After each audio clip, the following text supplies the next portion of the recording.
بسم اللہ الرحمن الرحیم الحمد للہ الذی بیدہ تصریف الاحوال وتخفیف الاثقال والصلاة والسلام علی سید الہادین الی محاسن الافعال وعلی آلہ وصحبہ المضارعین لہ فی الصفات والاعمال اما بعد.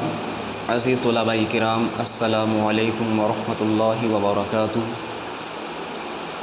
گزشتہ اسباق میں ہم نے تسمیہ شریف کو شروع کیا تھا.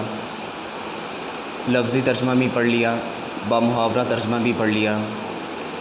اس کے بعد لفظ با پہ کچھ سوالات کیے، لفظ اسم پہ کچھ سوالات کیے، اور اسم جلالت لفظ اللہ پہ کچھ سوالات کیے. آج بعون اللہ لفظ رحمان اور رحیم کو پڑھیں گے.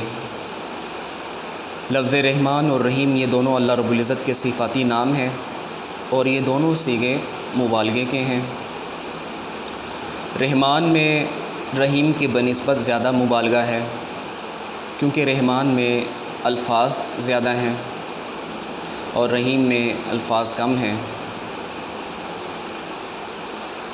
رحمان میں 5 حروف ہیں، رحیم میں 4 حروف ہیں. تو عربی کا ضابطہ یہ ہے کہ کثرت المبانی تدل علی کثرت المعانی.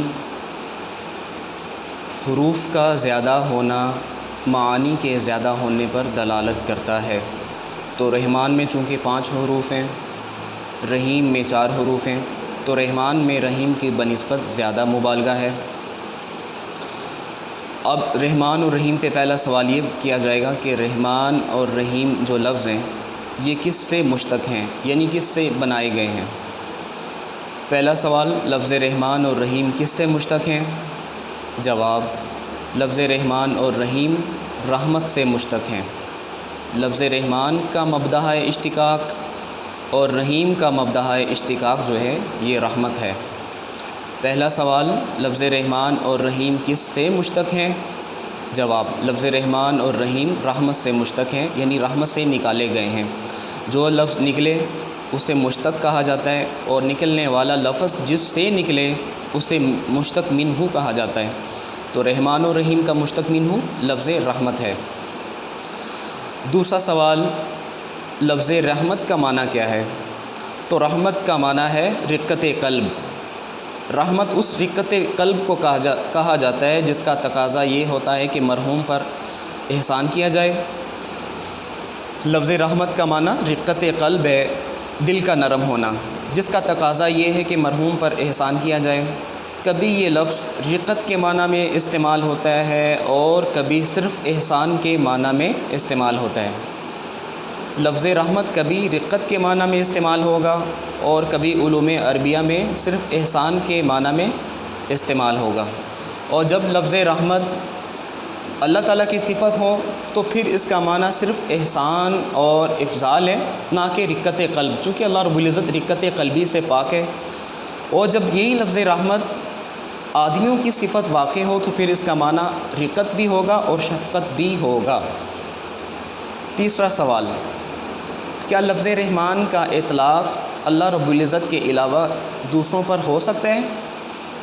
لفظ رحمان کا اطلاق اللہ رب العزت کے علاوہ غیر اللہ پر ہو سکتا ہے کیا؟ جواب، جی نہیں، لفظ رحمان کا اطلاق اللہ رب العزت کے علاوہ کسی دوسرے پر نہیں ہو سکتا. تیسرا سوال پھر سنیں، لفظ رحمان کا اطلاق غیر اللہ پر ہو سکتا ہے؟ علماء نے جواب دیا کہ جی نہیں، لفظ رحمان کا اطلاق اللہ رب العزت کے علاوہ کسی دوسرے پر نہیں ہو سکتا. چوتھا سوال، لفظ رحمان کا اطلاق غیر اللہ پر کیوں نہیں ہو سکتا؟ لفظ رحمان کا اطلاق غیر اللہ پر کیوں نہیں ہو سکتا؟ جواب، لفظ رحمان کا معنی ہے وہ ذات جس کی رحمت ہر چیز کو محیط ہو، ہر چیز کو گھیرے ہوئے ہو، اور اس معنی کا مصداق صرف اللہ رب العزت ہی ہے. اللہ رب العزت کے علاوہ کوئی اس معنی کا مصداق نہیں ہو سکتا. آخری سوال، کیا رحیم کا اطلاق غیر اللہ پر ہو سکتا ہے؟ علماء نے جواب دیا کہ لفظ رحیم جو ہے اس کا اطلاق اللہ تعالیٰ کے علاوہ دوسروں پر بھی ہو سکتا ہے. قرآن کریم فرقان حمید میں لفظ رحیم کا اطلاق آپ صلی اللہ تعالیٰ علیہ وآلہ وسلم پر ہوا ہے. آپ صلی اللہ علیہ وسلم کے بارے اللہ تعالیٰ نے قرآن کریم فرقان حمید میں ارشاد فرمایا کہ آپ صلی اللہ علیہ وسلم اہل ایمان پر بہت ہی مہربان ہیں۔ الحمدللہ بتوفیق اللہ لفظ رحمان اور رحیم کو آج پڑھا اور اس کے ساتھ ہی ہم نے بسم اللہ کو پورا کیا۔ اب جتنے بھی بسم اللہ کے متعلق سوالات کیے گئے سارے آپ نے یاد کرنے ہیں۔ ھذا ھو المرام واللہ اعلم بحقیقت الکلام۔